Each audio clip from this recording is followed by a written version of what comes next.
Well, welcome to all of you. As the room fills up, I wanted to let you know that you are in the right place. You are coming into our GoToMeeting webinar on clinical social franchising. We've had 101 attendees register, and as is typical of webinars, that number will increase and fluctuate over the course of the next hour.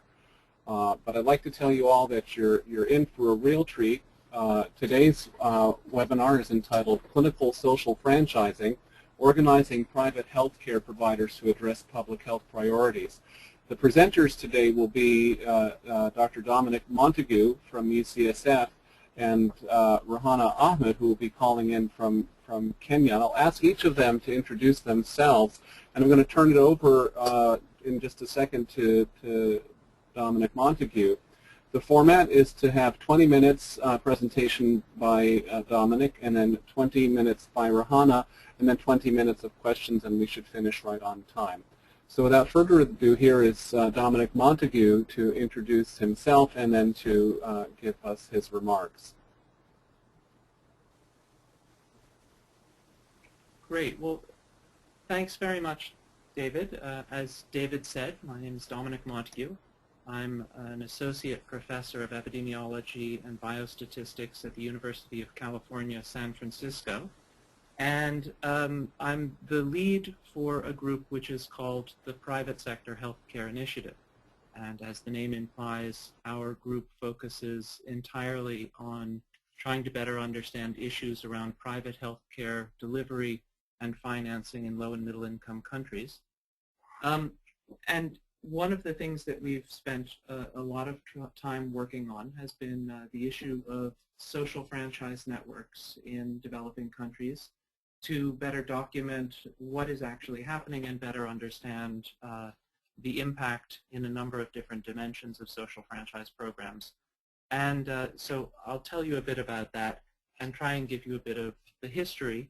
I thought to start, however, that I would give just an introduction for those of you who don't know what franchising is, and give you a bit of a sense of what social franchising looks like in the abstract form, and then Rahana will give a more specific example from Green Star. So moving through the slides, a common problem in many low and middle income countries is that there are many private clinics, private outlets make up the majority of healthcare service delivery points. However, each private outlet has a limited range of services and uncertain concerns about the quality of care provided. The fact that the majority of healthcare delivery points are private means that for public health initiatives to have a wide reach to many people, particularly for the poor, there is really an imperative need to somehow engage these private outlets that are the place where most people go for health care. It's difficult to do that given that some of the priority services, family planning, tuberculosis care, may not be offered by these private clinics, or there may be some challenges with the quality of services that are offered. And so one of the solutions that was developed based on the experience with commodity social marketing was to group a number of clinics into what's called a branded franchise. The clinics themselves remain independent, owned by this usually sole provider clinician who owned and operated them before, but they adopt as part of the engagement into a franchise a standard brand and a standardized set of quality delivery criteria, and add on new services, again, such as family planning or tuberculosis, that address a public health priority.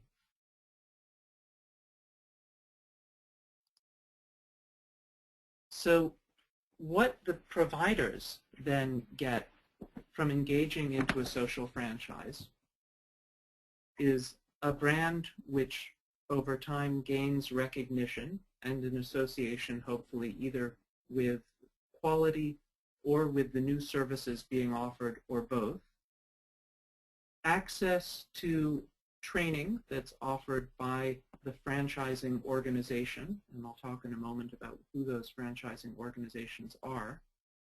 A set of standard algorithms for treatment, standard protocols, and commodities very often, which again are quality assured and may provide access to healthcare treatments that would not normally be available to a private clinician. And so those individual clinics begin to look and behave in ways that have now similarities and have a sense of quality assurance and offer services that are important for public health and might not have been available beforehand. The goals then of these franchise programs are fivefold: to have a health impact, to assure the quality of care provided, to do so in a way that is cost effective, to serve the poor, and to assure market expansion. And I'll briefly explain what that means. So health impact for social franchise generally means a summary of the health benefits that result from either treatment of a disease, the prevention of a disease, or management of unintended pregnancies or safe delivery services. Quality is the ability to treat or refer clients who have complications, as well as adherence to overall program protocols.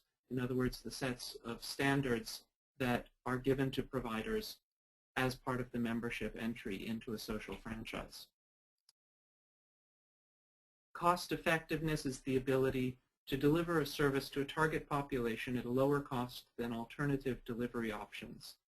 And here it's important to say that this is a goal not for the individual clinician who has joined a franchise, but the goal for the overall group of 50, 100, 1,000 providers that are linked together by a franchise organization.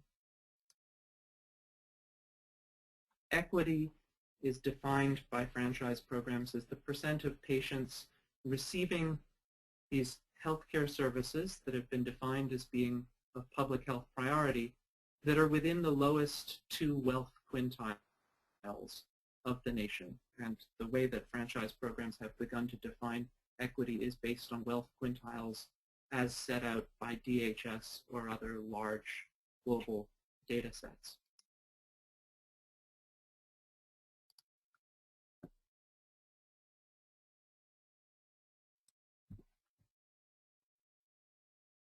Sorry, I'm having some trouble with the control. Finally, thanks. And market expansion is the provision of services to patients who would otherwise have either received lower quality care or delayed care seeking or have gone without care.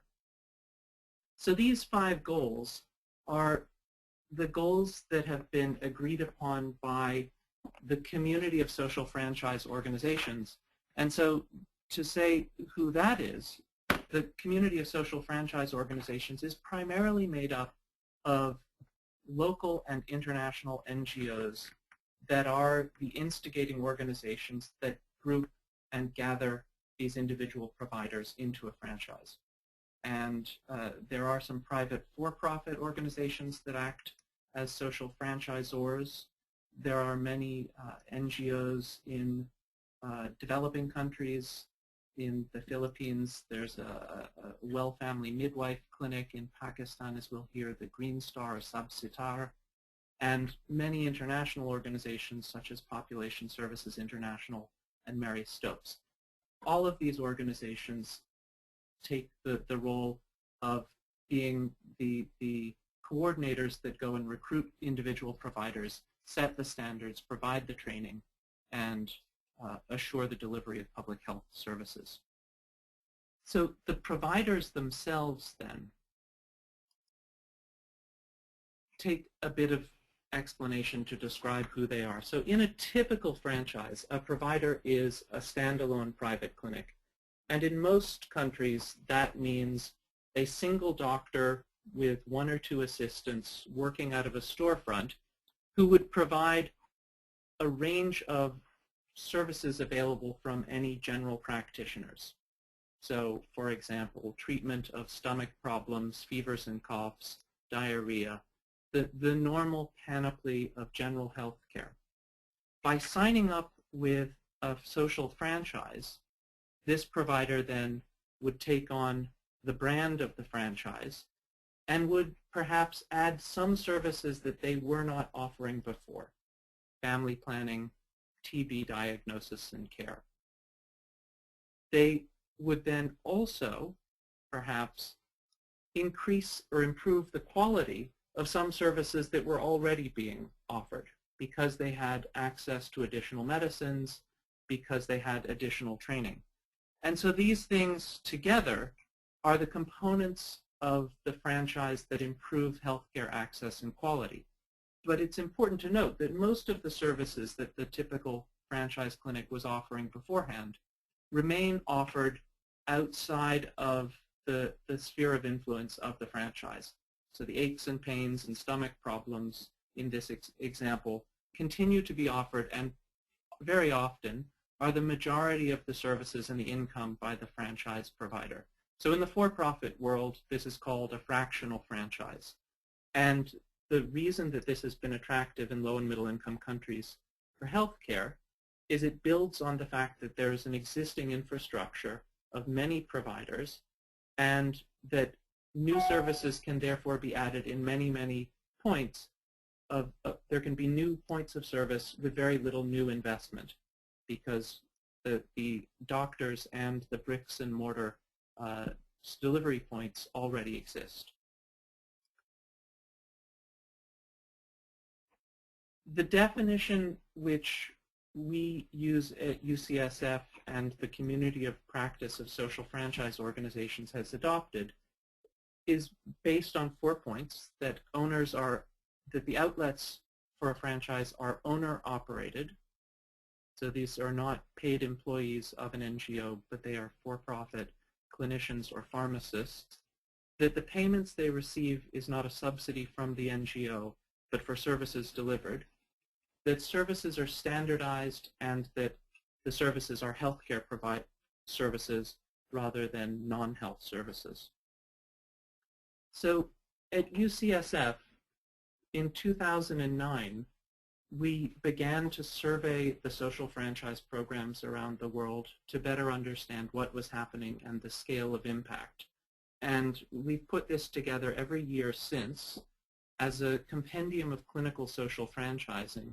The most recent edition of this has just come out a few weeks ago, and you can see the link on the screen if you wish to go and download it.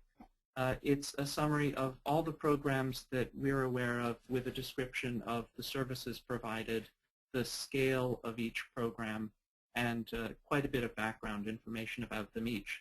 And the Health Markets Innovation, CHMI, also provides regular updates of these programs that add to our annual publication.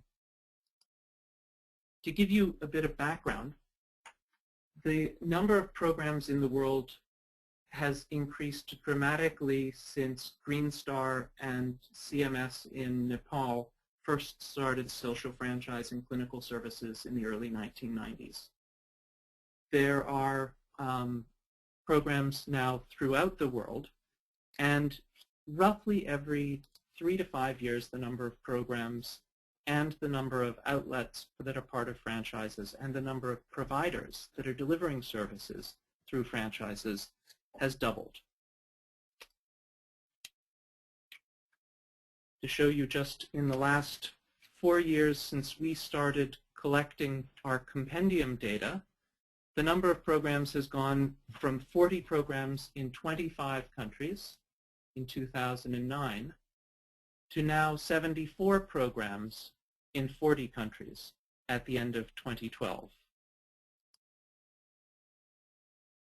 The number of services offered during the time that we've documented this has expanded quite a bit. Most programs primarily focus on family planning, but increasingly we see the addition of other sexual and reproductive health services, of HIV-related services, MNCH, malaria, tuberculosis, and a growing breadth of different healthcare services that are included in the training and the quality assurance and the support that comes with membership in a franchise. It's important to say, of course, there's still quite a bit of heterogeneity among the 74 programs. As I said, some are for-profit, many are non-profit.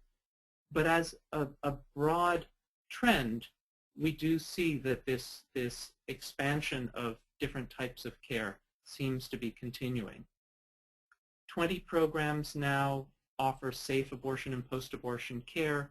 12 programs offer cervical cancer screening, up from 2 years ago.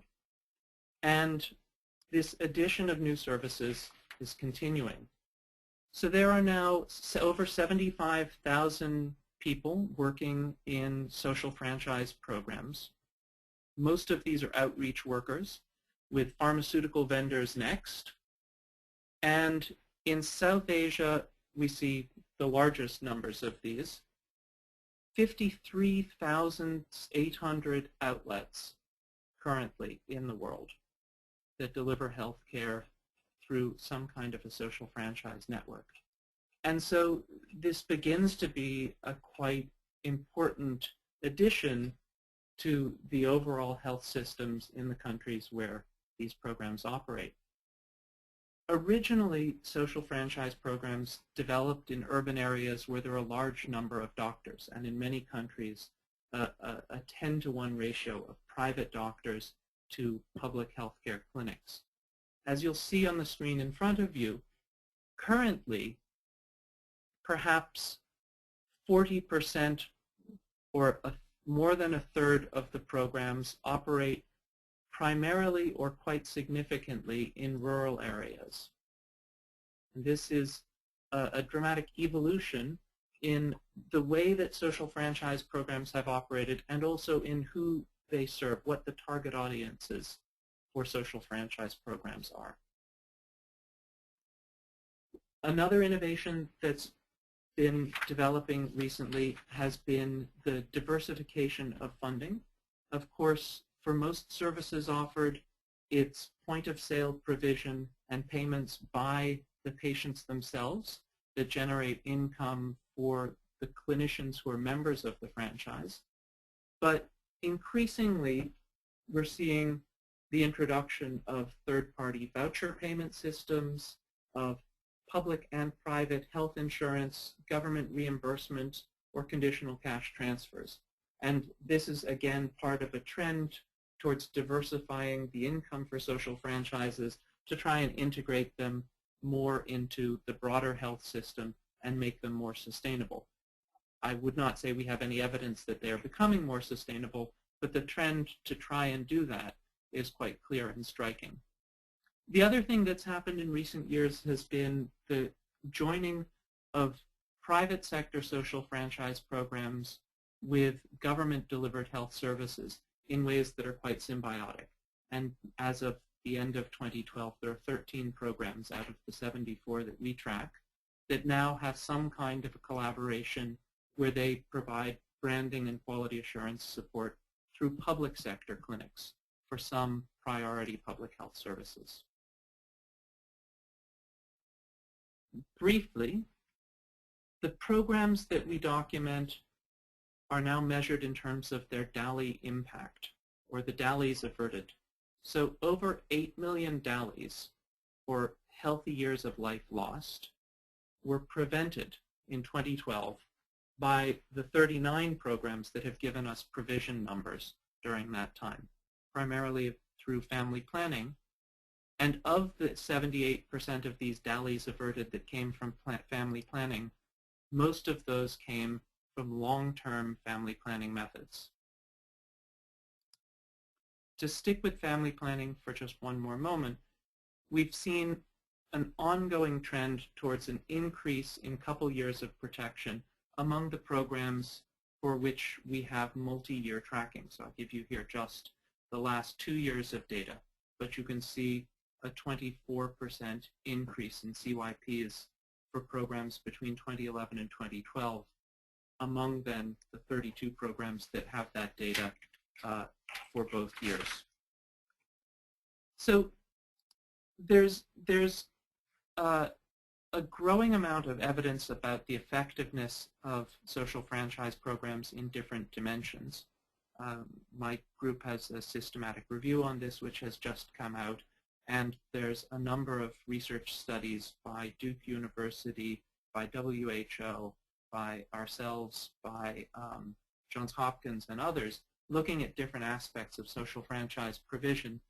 I'll spare you all of that for now and just say that the attraction of social franchising, the reason I think why it's growing, is because it builds on existing infrastructure and therefore allows a rapid growth in the number of delivery points, which for many, many services is quite important because the volume at any one delivery point outside of a dense urban area will be a small volume. And therefore having many service delivery points is very important for the vast majority of healthcare services that people need.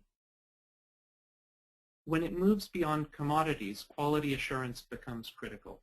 And so social franchising, unlike commodity sales, offers a way to provide quality enhancement as well as quality assurance. There are a number of questions that remain, and the data is improving, but I think it would be an exaggeration to suggest that we know anything definitive about the cost effectiveness of programs, about the sustainability of programs. And while I think one of the important things about franchising in recent years has been the development of a really quite active community of practice that involves researchers, funders, some national government representatives, and implementers themselves that gather together to try and share experiences and learn from each other, there remains a search for what is the role of social franchising in low and middle income countries as the overall health systems evolve. Social franchise programs are very much an intermediary between private care deliverers and government regulators, funders, or donors. And there are some examples of that in high-income countries, but how a social franchise transitions into a role that one can imagine as a health system becomes more structured and more formal is still unclear and evolving. So I hope that provides an overview of social franchise programs around the world and what they do. And I'll now pass to Rahana to give us an example from Pakistan. Thanks, Dominic. And before Rahana takes over the controls, this is David Bishai. I wanted to mention to our attendees that there is a question box on your control panel, and we will be taking questions after Rahana's presentation. So please, by all means, send questions. We also have some questions that were sent in advance. So I'm going to turn it over to Rahana Ahmed, who will introduce herself and present her remarks on Green Star. Thank you, David, and thank you, Dominic, for a very clear presentation. Now, my name is Rahana Ahmed. I wear more than one hat. Currently, I'm a technical advisor to NGOs on social franchising, and in particular, I have worked closely with, in recent years, with Mari Stokes to set up Blue Star social franchising across 20 countries of Africa and Asia. I introduced myself as the board director for Green Star Social Marketing. I'm also on the board of PSI Washington, DC. But the way I like to introduce myself is that I'm a doctor, and I'm the daughter of a doctor, and I'm the wife of a doctor, and I'm the mother of a doctor. The meaning of doctor is to teach, and that is what we do in social franchising. We teach, we try and enhance the knowledge, and improve the skills of existing private providers so that they can add public health services to their already running practices. So these are health professionals who are in practice, and we are getting them to add public health services.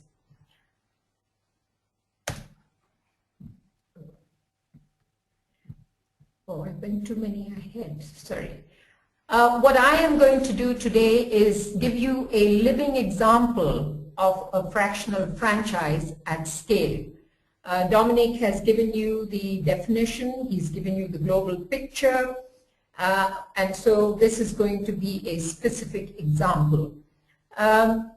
Green Star is an organization, nationwide local NGO in Pakistan, and it is an independent member of Population Services International. And its mission is to serve the low-income people by increasing access to the use of health products, services, and information.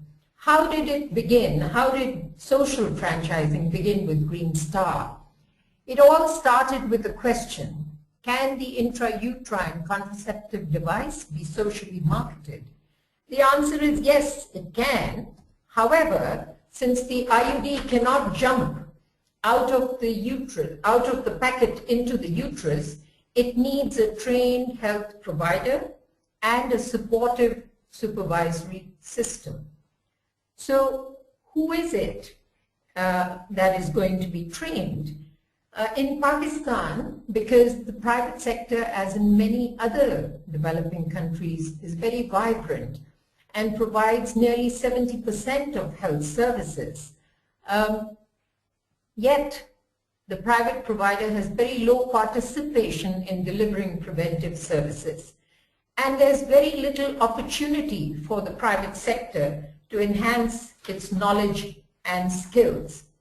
So the obvious partner in this game was the private provider. And interestingly, the low-income people envisage private sector as having a higher quality, and they use the private sector for health services. Putting all these things together, the business model that is followed is both for social franchising and social marketing. So if you look at the box on social marketing, there is a wide coverage within Pakistan, and it's expanding. There are over 51,000 retail outlets and 24,000 pharmacies that stock the products, the socially marketed products. If you look at the social franchising box, again, there is nationwide coverage and expanding. The 8,540 franchisees mentioned here are all clinics. And the products and services, which started with just the condom and oral pills and IUDs, has now expanded to over 21 products and services which are on offer for the low-income people within the country. Now this package of support is really very specific. For the franchise, it consists of, first, as I said, teaching and training. Then after the training, those very clinics that join the franchise get branded with the Green Star. And we ensure that there's ongoing regular supply of contraceptives to these clinics. They are given supportive supervision, and there is monitoring and evaluation that takes place. Especially for quality, there are regular quality audits that have to be conducted, both internal and external. What is it that we achieve as a result of all this effort? The results I bring to you are for 2012, and Green Star is first in all 60 members, PSI member countries, with 2.1 million CYPs. And the sale of products is noted here. But there is also the element of services. And the services through the franchise network, there's family planning, maternal health, child survival, and tuberculosis. The number of IUD insertions is growing, as are the total clients served and the DALIs averted. So how do these results translate into national level impact? We look at the Pakistan Bureau of Statistics 2011, which states that more than 1 out of every 4 couples who use modern family planning methods uses Green Star. And if we look at the CYP contribution at the national level, then again, nearly 30% of CYPs are contributed by Green Star through both its social marketing and social franchising components. Now that really means that there is a national footprint by the work that is done through Green Star. And results achieved through the array of products and services. If you look at the picture of the products, there are a variety of contraceptives available.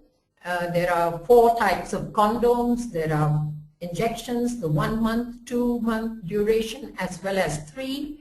And there are 2 types of IUDs. But in addition, there is also linkages which allow for surgical contraception, for post-abortion care, as well as for maternal care. And the Clean Start is really the kit, the safe delivery kit, as well as sprinkles for infants and Aquatab for pure water. So it's a comprehensive preventive healthcare menu that is being served nationally. Well, if we continue and see what is it that has been learned by Green Star, because after all there are many new social franchises coming on board. What is it that we can share with them? The first is the scale, that we must match the growth with the infrastructure and use technology so that the manpower is supplemented by what's available in country. And currently, the mobile phone seems to be the method of choice for communication. If we look at the scope, there is a need to broaden the range of services. And what Green Star has done is added maternal and child health, so antenatal care, safe delivery, postnatal care, newborn care, post-abortion care. These are the kinds of services that have been added to a subset of the Green Star franchisees. And there is an addition of a second brand, Good Life, because there are pockets where family planning is still looked at with suspicion. So by adding another brand, the idea is to increase the contact points available for family planning and maternal health care. Performance-based vouchers have been experimented with in maternal, newborn and child health, and facility deliveries have increased, as has the increase in uptake of family planning services. Papers written on this are also available.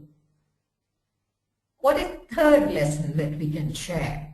The third is that demand generation, although done through all the media, electronic, print, as well as interpersonal, we find that the last is very critical, and that you do need to hold the woman's hand to get her to the clinic.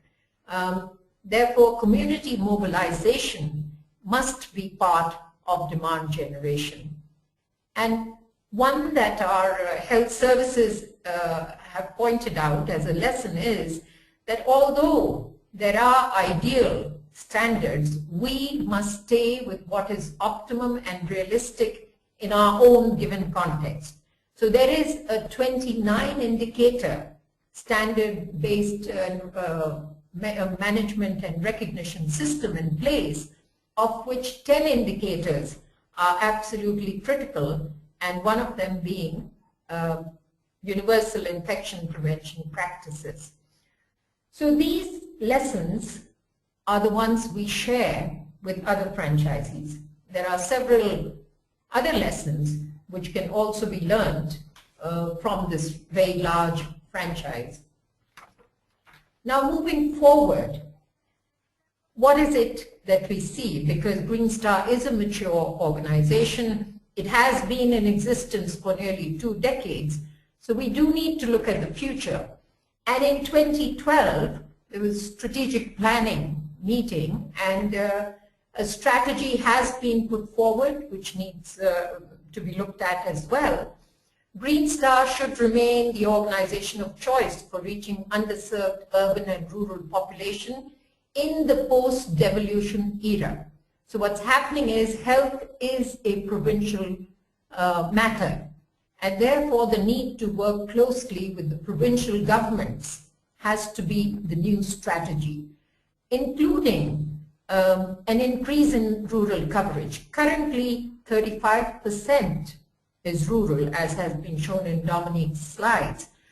However, this needs to be further increased because the population is predominantly rural. And then again, working with the public sector for longer term, broader linkages is also part of the strategy. In addition, the board has given direction to the organization and reiterated very emphatically that the primary focus must remain family planning.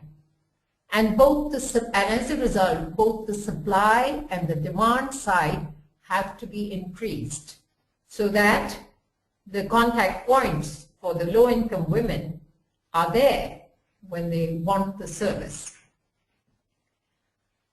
I think the second point on this slide is very critical, again, that present birth spacing as a continuum of maternal and child health and increase the contact points for family planning products and services.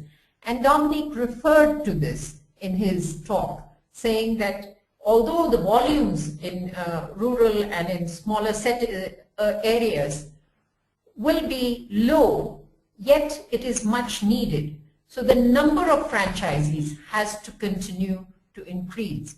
In a recent Lancet write-up about Pakistan's health sector, if you have seen it, it shows that the number of graduates, which was 500 in 1947, is now over 171,000 registered with the Pakistan Medical Dental Council.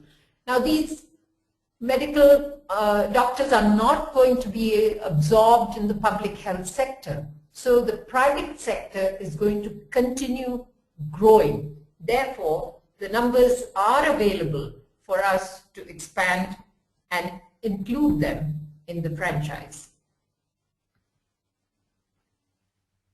And the other most important point then, as always, is sustainability. So there has to be a separate strategy of how to work towards financial sustainability.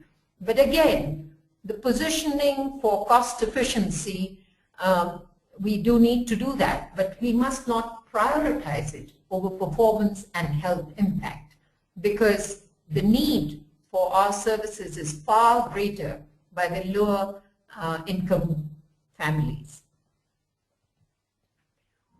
How do we move to the future now?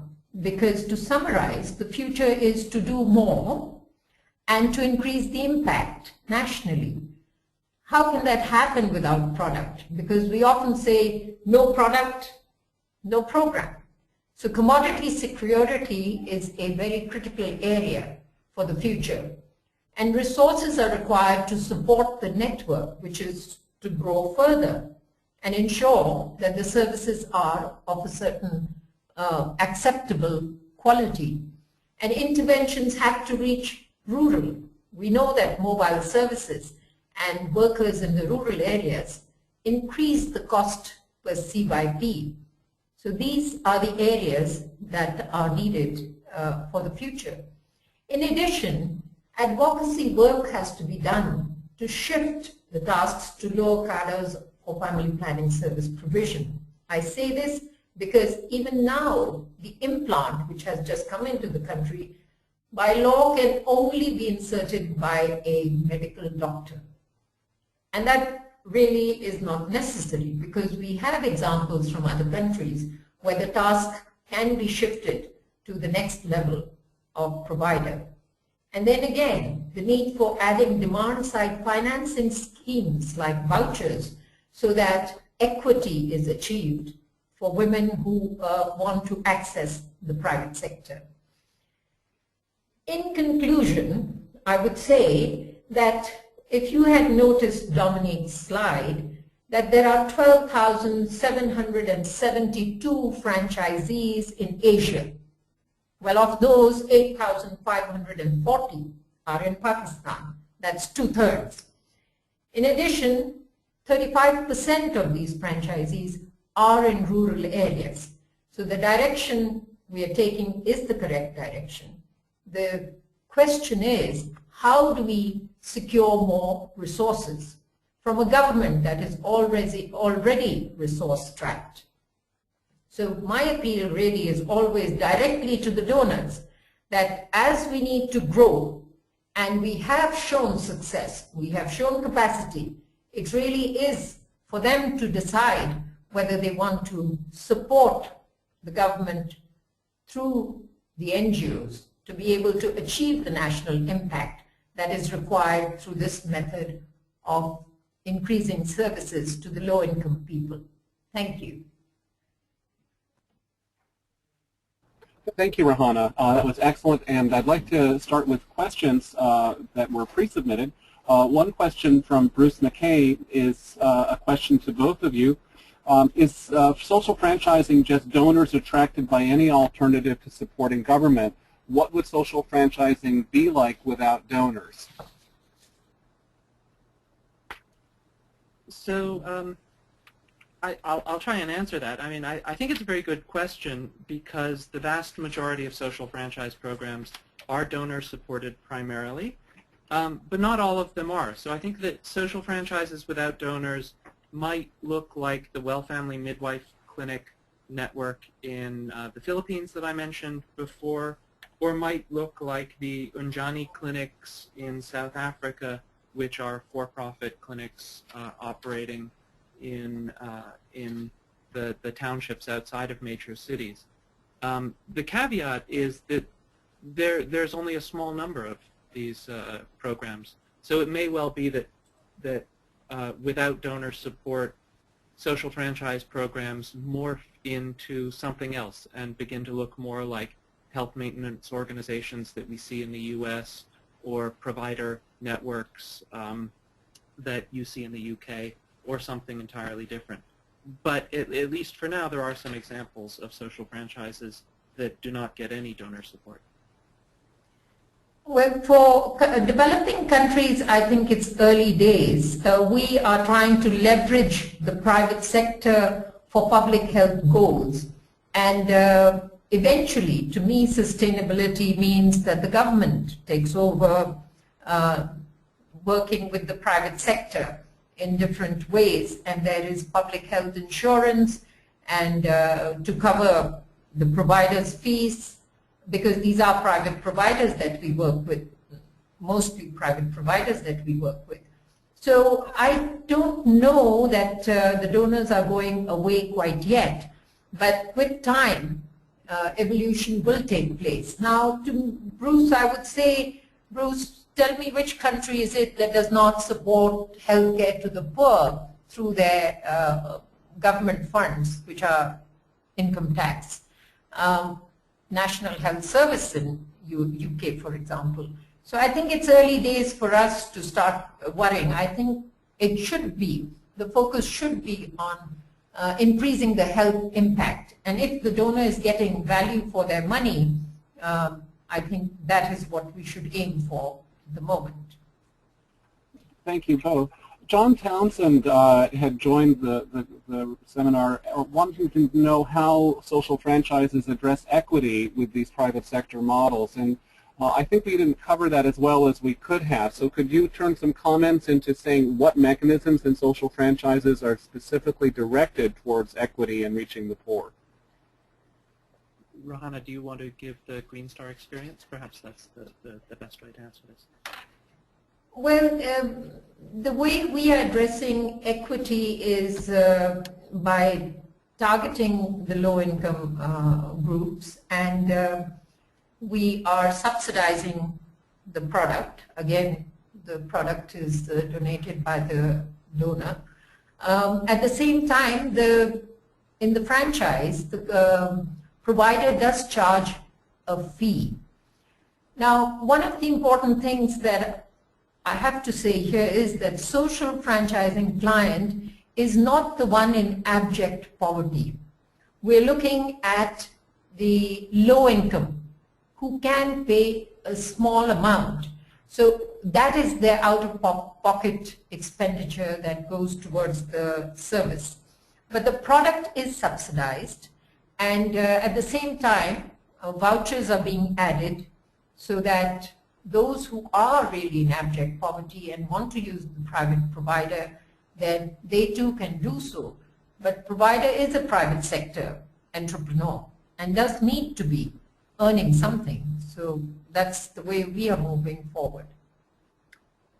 David, if I can just add, I mean, I think as Rahana said, there's a trend towards finding subsidy or financing mechanisms to make services less expensive for the poor. But perhaps in general, the most important barrier to accessing health care among low-income populations is seems to be travel time. And so probably the most significant impact on equity of use of health care is increasing accessibility by having close-to-client service provision coupled with affordable care. But I think reducing the distance and the time waiting, you know, if one has to go for and lose an entire day of work in order to be tested for tuberculosis, we know that people will put off going for weeks and weeks and weeks. And if there's a way to be tested nearby in the evening in an efficient way, we know that a minimal cost for many people is more bearable than the loss of a day's income. Well, Dominic, that actually addresses partially a question by Gaurav Kotwal, who asks how to increase health services via social franchising in remote areas where there are no private providers. Can social franchising help reduce travel time where there's no provision at all? Well, so I think I would say the answer is perhaps. In general, if there are no private providers and no scope for no private providers, then I think it's not possible. If there are private providers who could be recruited or individuals who could be recruited to become private providers of some kind at a lower level of technical skill but linked into a referral network or the delivery of pharmaceuticals for some basic care and then somehow linking into higher levels of care either through web-based treatment or through links to providers that are more established in urban centers, then I think those kinds of things can be created where no providers exist. There are experiences in India and in Myanmar of that happening. I think that's more challenging, and there are more significant questions about the cost effectiveness of that, but there are at least a number of programs that are trying to do that. This is a major step beyond the norm of social franchising that works on existing private providers. And I think it's very exciting that it seems to be working. It isn't widespread at all yet. Okay, for Dr. Rahana, Rita Machandi asks, why should family planning continue to be the primary focus of social franchising as carried out by Green Star? Thank you for asking that. We see family planning as a developmental issue. We see family planning as a women's empowerment issue. And it is by allowing the woman, and it's a human rights issue as well. So we look upon family planning as a way of achieving all these objectives. One has to focus on some area of implementation, otherwise you digress and spread in all directions. So we as the board have agreed that our focus will remain family planning because it helps us achieve all these various objectives which are much, much needed in our country. It also helps actually with continuing girls' education, because we include in this delay in marriage, age of marriage. We include in this counseling for newlywed couples, which we have done with John Hopkins communication units. And so there are various areas into which we work very closely, but at the end of the day, if the organization knows where it stands and what its priority is, then I think it's much easier than having a list of services that you can add to the franchise and dilute the whole effect. So family planning, not just for itself, but for all the other reasons that I've mentioned. Thank you.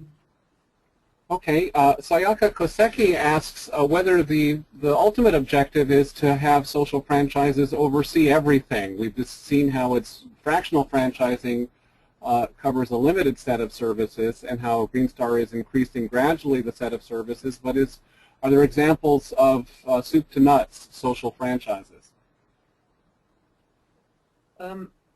There are a few. And some of them are quite successful. So in Bangladesh and in the Philippines, there are comprehensive franchise programs that offer everything from primary to secondary and some tertiary care services. They tend to be rarer because they're much more expensive to oversee and manage, and so it requires a quite large program to justify the infrastructure costs to do quality assurance and support for comprehensive care. With 100 or 200 outlets, it doesn't seem justifiable in general, and I think it's also quite hard to find the funding to make that happen. So a small number of programs do that, and I would think that for most social franchise programs, that is not a goal. That there's a public health prioritization of what services should be included, and that probably doesn't expand to comprehensive care. And the trade-offs between the benefits of providing comprehensive quality assurance and the costs of that don't make sense for most programs. For the ones that do it, I think it's quite interesting. So I would come in, David, and talk about the program in Kenya called the Child and Family Wellness, which is the Health Store Foundation's program. I've been in Kenya for 10 years, and I think I have not seen the number of clinics grow very much. I think that's the big constraint if you decide to do a full standalone franchise. The scale, the economies of scale that you get through fractional franchise has to be missing. That's what I've seen. And I think there is no need to meddle with the private providers' practice or the management of their clinics. Why would we do that? They're already running a practice. But what we have found that through franchising, because the focus is on counseling, on infection prevention, the practitioners' practice does improve in these areas, not just for family planning and reproductive health and so on, but once you're trained, you use your skills for all other services as well. Now again, we don't have that much evidence, but certainly when quality is measured between franchised and non-franchised clinics, it has been found that the client exit interviews show that the franchise clinics rate far higher on quality elements. Okay, we have time for maybe 3 more questions, so maybe shorten the responses.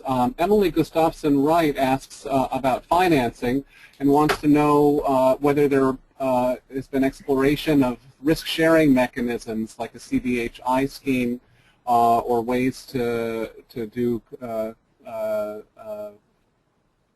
risk pooling in social franchising.